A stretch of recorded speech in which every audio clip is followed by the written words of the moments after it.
Bonjour à tous. Dans le cadre de notre belle retraite entre l'Ascension et la Pentecôte, nous parlons de l'Esprit Saint, bien évidemment, et en particulier de ce que l'on a coutume d'appeler les 7 dons de l'Esprit.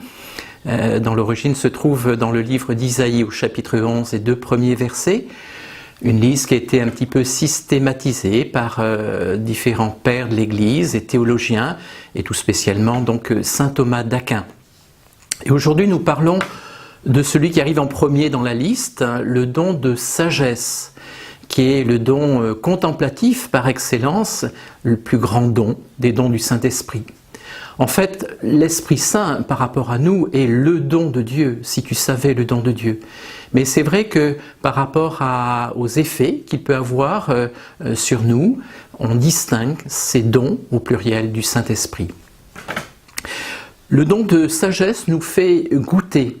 Sagesse, ça vient du latin sapere, goûter. Il nous fait goûter la présence de Dieu dans une plus grande intimité avec lui. Voilà pourquoi c'est le don souverainement désirable, le don de sagesse. Le pape François dit qu'il nous donne la grâce de pouvoir voir toutes choses avec les yeux de Dieu, avec le regard de Dieu. Voir toutes choses avec le regard de Dieu. L'homme sage possède le goût et la saveur de Dieu. C'est très beau.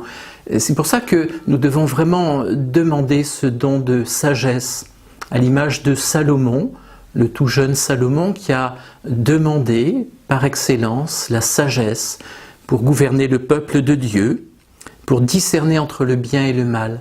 Et puisque c'est ce qu'il a demandé en premier, on trouve cela dans le premier livre des Rois, au chapitre 3, le verset 9, Dieu lui a accordé ce don, la sagesse de Salomon, qui n'est pas une sagesse humaine, mais une sagesse infusée par Dieu, et puis on sait qu'il lui a fait aussi toutes sortes de dons en plus, mais précisément parce qu'il avait demandé le don par excellence de la sagesse.